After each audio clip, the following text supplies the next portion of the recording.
Alright guys, you're about to see something pretty awesome.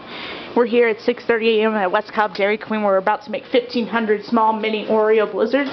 Getting ready for the big 25th birthday bash.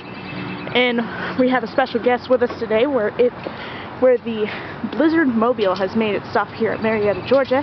And let me tell you, it is pretty awesome. It's a giant ice cream truck, and here it is.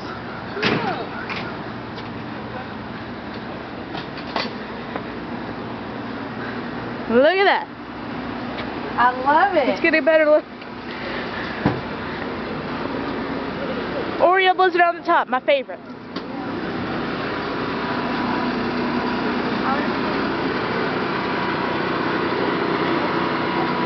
$1,500 blizzards are going in this truck right now, and that's what we're making this morning.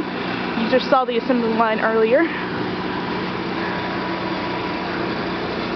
The famous red lips on the front, spoons for windshield wipers. How about that?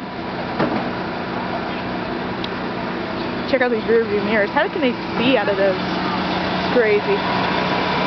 There it is. There's the mirror.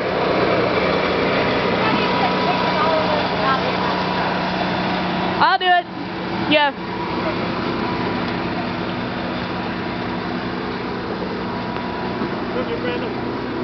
Take a picture of me. Take a picture. Take a picture? All right.